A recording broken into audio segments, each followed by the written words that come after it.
Perkenalkan, nama saya Erlindian Saputri, NIM A21018073 dari kelas D mata kuliah Micro Teaching. Di sini saya akan membagikan video pembelajaran yang saya lakukan. Selamat menyaksikan.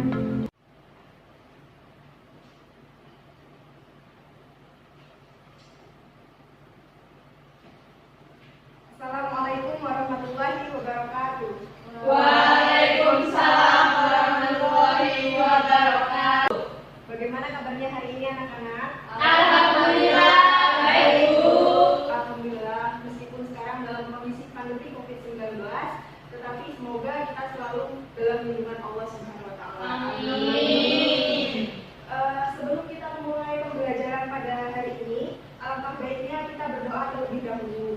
Silakan untuk ketua kelas Clarissa memimpin doanya.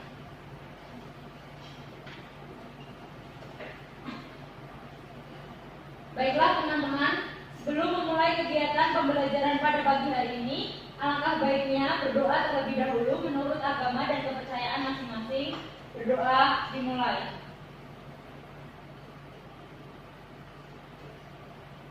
Selesai.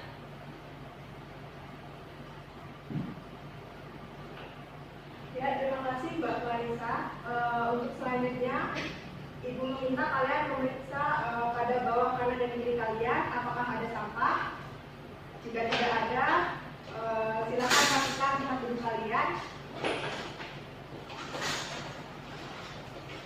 Terima kasih anak-anak. Mengapa kita harus membersihkan lingkungan sekitar? Karena kebersihan itu adalah sebagian dari iman. Dan juga kenapa kita harus menciptakan kondisi lingkungan yang nyaman, karena saat proses pembelajaran berlangsung, kenyamanan itu tentunya Ibu akan absen terlebih dahulu ya anak-anak. Yang pertama Istria, hadir Bu. Clarissa, Hadir, Bu. Cynthia, Hadir, Bu. Jumala, Arida, hadir Bu. Intiaza, Hadir, Bu. ya ini hadir semua ya, tidak ada yang tidak hadir. Ya, Bu. Nah, sebelum memulai pembelajaran, Ibu ingin menyampaikan terkait kompetensi dasar dan indikator pencapaian.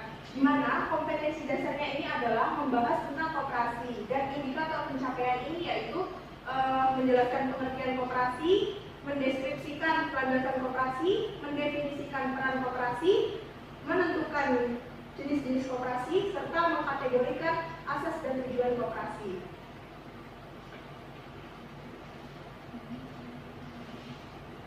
Selanjutnya ada tujuan pembelajaran.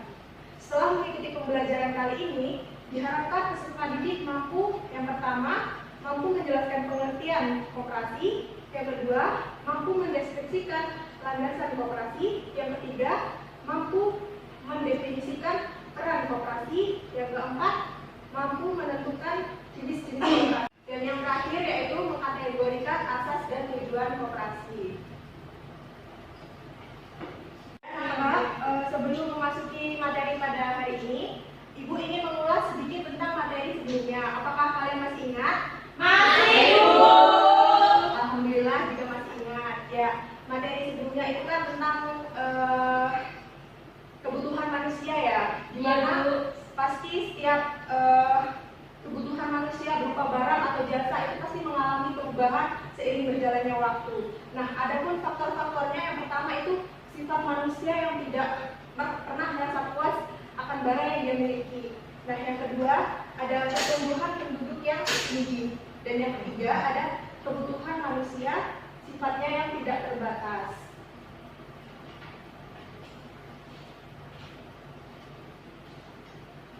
Nah, untuk materi kali ini yaitu tentang koperasi. Di sini ada pengertian koperasi. Apa sih pengertian koperasi itu? Nah, koperasi adalah badan usaha yang beranggotakan orang-orang atau badan hukum koperasi dengan melandaskan kegiatannya berdasarkan prinsip koperasi sebagai gerakan ekonomi rakyat yang berdasarkan asas kekeluargaan.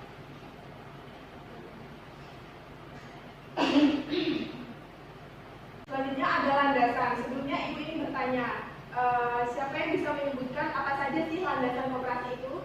Saya Bu. Ya, Istria, silakan. Yang pertama ada landasan ide dan yang kedua ada landasan struktural. Ya, betul sekali. Beri aplaus untuk Esria.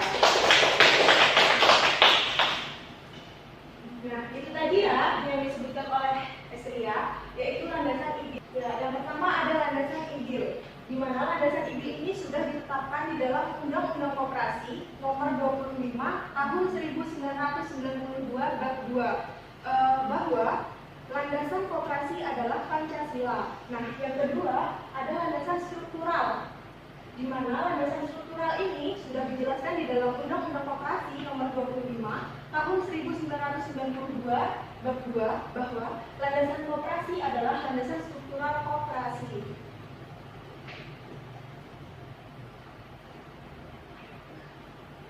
Nah, untuk materi selanjutnya ini ada peran koperasi.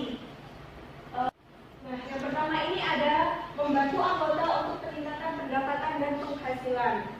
Jadi, sisa hasil usaha yang diperoleh koperasi itu merupakan keuntungan para anggota. Nah, jadi misalkan jasa yang dilakukan oleh para anggota itu banyak, maka pendapatan atau penghasilan yang diperoleh anggota koperasi tersebut juga akan meningkat. Nah, yang kedua ada menciptakan dan memperluas lapangan pekerjaan. Ya, jadi peran koperasi yang kedua ini menciptakan dan memperluas lapangan pekerjaan. Itu maksudnya koperasi itu juga bertujuan untuk mensejahterakan para anggotanya dan para masyarakat umumnya. Terus yang ketiga ada meningkatkan taraf hidup masyarakat. Logikanya begini, dengan memperoleh penghasilan yang tinggi, maka akan lebih mudah untuk mencukupi kebutuhan hidup yang semakin beragam. Yang keempat, turut mencerdaskan bangsa. Jadi, di dalam usaha koperasi itu tidak hanya kegiatannya itu tentang material saja, tetapi juga kegiatan tentang pendidikan yang mencerdaskan para anggotanya. Sebagai contohnya yaitu pelatihan keterampilan dan manajemen. Dan yang terakhir ada menyelenggarakan kehidupan ekonomi secara demokrasi. Nah, materi selanjutnya ada jenis koperasi. Yang pertama ada koperasi produsen. Koperasi produsen ini koperasi yang menyelenggarakan pelayanan di bidang pengadaan barang produksi.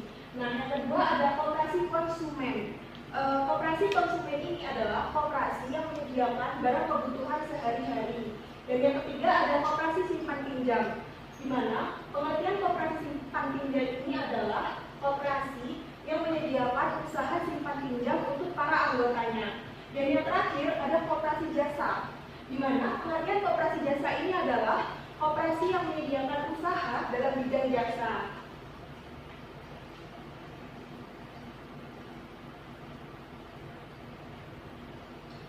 Nah, untuk materi selanjutnya ini ada asas dan tujuan koperasi. Yang pertama ada asas koperasi, di mana koperasi ini memiliki dua asas, yaitu asas kekeluargaan dan asas gotong royong. Adakah di antara kalian yang bisa memberikan arti tentang asas kekeluargaan dan asas gotong royong ini?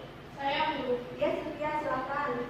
Asas kekeluargaan artinya setiap anggota koperasi memiliki kesadaran untuk melakukan yang terbaik di setiap kegiatan koperasi dan hal-hal yang dianggap berguna untuk semua anggota dalam koperasi tersebut. Lalu yang asas gotong royong artinya setiap anggota koperasi harus memiliki toleransi tidak egois atau tidak individualis serta mau bekerja sama dengan anggota lainnya. Ya, benar sekali jawaban Sylvia. Beri aplaus untuk Sylvia. Ya, selanjutnya itu ada tujuan koperasi ya. Setiap organisasi itu pastilah memiliki tujuan. Begitu pula dengan koperasi. Adakah yang bisa menjelaskan apa itu tujuan koperasi? Ya, silakan Cemala. Tujuan koperasi pada dasarnya tujuan utama dibentuk koperasi adalah untuk mewujudkan masyarakat yang adil, makmur, sejahtera, dan mandiri atas dasar Pancasila dan Undang-Undang 1945. Ya, benar sekali Cemala. Beri aplaus untuk Cemala. Ya, jadi itu tadi ya asas koperasi dan tujuan koperasi, di mana asas koperasi itu ada dua, yaitu kekeluargaan dan gotong royong. Kalau kekeluargaan itu kita berperan aktif di dalam organisasi koperasi tersebut. Kalau gotong royong itu berarti kita harus bekerja secara organisasi tidak boleh egois gitu ya. Seperti tujuannya tadi sudah dijelaskan oleh Mbak Cemala, yaitu untuk menciptakan masyarakat yang adil, makmur, dan sejahtera. Ya anak-anak, itu tadi materi kita hari ini. Sekarang Ibu ini membagi kalian ke dalam dua kelompok. Baris pertama kelompok 1 dan baris kedua adalah kelompok 2 untuk mendiskusikan tentang pertanyaan yang akan Ibu bagi. Untuk kelompok 1 bisa ditulis ya pertanyaannya. Apa perbedaannya koperasi dengan bank, dan berikan satu contoh jenis koperasi. Ya? Ya, untuk yang kelompok 2, apa tugas pengurus koperasi?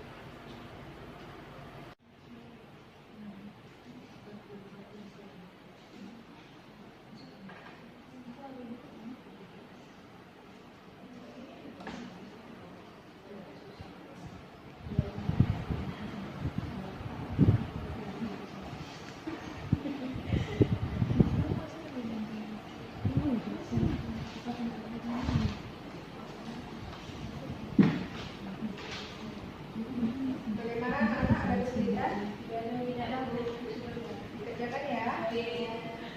Nanti Ibu minta kalau dalam satu kelompok untuk mempresentasikan hasil diskusinya. Diskusinya apa maju ke depan? Di sini aja dong. Ada kesulitan anak-anak? Belum Bu, tidak ada yang sepertinya. Kerjakan ya. Nanti perwakilan dari kelompok maju ke depan untuk mempresentasikan. Ya Bu.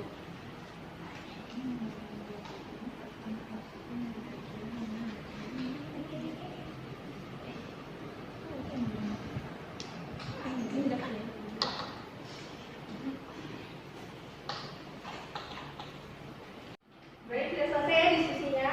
Sekarang kelompok siapa dulu ini yang ingin mempresentasikan hasil diskusinya? Ya, silakan. Oke, perkenalkan nama saya Mediata. Jadi di sini saya akan menyampaikan hasil diskusi dari kelompok saya. Jadi tadi pertanyaan apa perbedaannya koperasi dengan bank dan berikan satu contoh koperasi. Jadi dari hasil diskusi dari sudut kepemilikan, bank dimiliki oleh pemegang saham, perorangan, grup, konsilium atau konglomerasi. Sedangkan koperasi dimiliki oleh anggota. Keuntungan bank diberikan kepada pemilik, sedangkan keuntungan koperasi dinikmati oleh anggota. Hampir semua kegiatan bank bisa dilakukan oleh koperasi. Sepanjang kegiatan itu dilakukan kepada anggota perorangan atau masyarakat dan bukan lembaga. Kemudian satu jenis contoh koperasi yaitu koperasi jasa. Apa itu koperasi jasa? Koperasi jasa adalah koperasi yang menyelenggarakan usaha yang bergerak di bidang jasa. Contohnya adalah koperasi angkutan dan koperasi listrik. Sekian. Ya, itu tadi ya hasil diskusi dari kelompok 1. Kita beri aplaus untuk kelompok 1. Ya, selanjutnya kelompok 2 silakan mempresentasikan hasil diskusinya. Ya, silakan Mbak Clarissa. Baik, sebelumnya perkenalkan nama saya Clarissa Ayu. Di sini saya dari perwakilan kelompok 2 akan membacakan hasil diskusi dari kelompok kami. Dari pertanyaan Ibu Guru, yaitu apa tugas dari pengurus koperasi. Menurut kelompok kami, tugas dari pengurus koperasi itu ada 3. Yang pertama adalah mewakili koperasi di muka dan di luar pengadilan. Yang kedua, memutuskan penerimaan dan penolakan anggota baru serta pemberhentian anggota sesuai dengan ketentuan dalam anggaran dasar. Dan yang ketiga, melakukan tindakan atau upaya bagi kepentingan pemanfaatan koperasi sesuai dengan tanggung jawabnya dan keputusan rapat dari seluruh anggota. Beri aplaus untuk kelompok 2. Nah, dari hasil diskusi kelompok 1 dan kelompok 2 ini, maka dapat disimpulkan bahwa koperasi dan bank itu berbeda ya anak-anak. Kalau koperasi itu kepemilikannya berdasarkan anggota yang berada di dalam koperasi tersebut, sedangkan bank kepemilikannya berdasarkan seseorang yang menanam saham pada bank tersebut. Dan nah, kemudian untuk tugas pengurus koperasi sendiri ialah untuk mengatur diterima atau tidaknya anggota koperasi yang baru. Nah, setelah menyampaikan materi dan kita sudah berdiskusi, apakah dari anak-anak masih ada yang ingin bertanya? Saya Bu, Ya, silakan Amida. bisa dijelaskan lagi nggak apa itu Oh iya, bisa. Ya, jadi pertanyaan tentang peran koperasi ya. Jadi ini peran koperasi itu ada 5. Yang pertama, membantu anggota untuk meningkatkan pendapatan atau penghasilan. Dan yang kedua, menciptakan dan memperluas lapangan pekerjaan. Dan yang ketiga, meningkatkan taraf hidup masyarakat. Yang keempat, turut mencerdaskan bangsa. Dan yang kelima, ada menyelenggarakan kehidupan ekonomi secara demokrasi. Begitu Arnida, apakah sudah jelas? Sudah Ibu. Ya, terima kasih Arnida. Baik anak-anak, ini untuk pembelajaran pada hari ini. Sebelum Ibu tutup, Ibu ingin menyampaikan terkait penilaian kita dan juga menyampaikan materi minggu yang akan datang. Untuk penilaiannya itu, Ibu berdasarkan nilai penugasan kalian sebesar 20%, kemudian nilai UTS kalian sebesar 30%, dan yang terakhir nilai UAS kalian sebesar 50%. Jadi Ibu harapkan sebisa mungkin ketika kalian mengerjakan UAS nanti dikerjakan dengan baik dan benar agar poinnya juga maksimal gitu ya. Ya, Bu.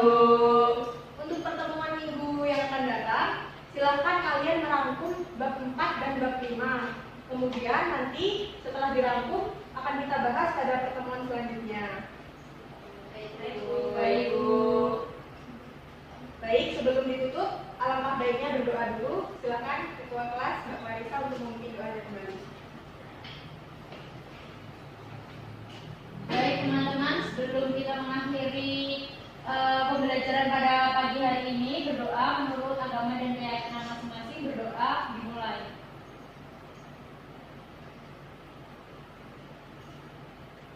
Berdoa selesai. Alhamdulillah, terima kasih Mbak Clarissa. Mungkin hanya segini pembelajaran kita pada pagi hari ini. Anak-anak tetap jaga kesehatan. Ibu akhiri wabillahi taufiq wal hidayah.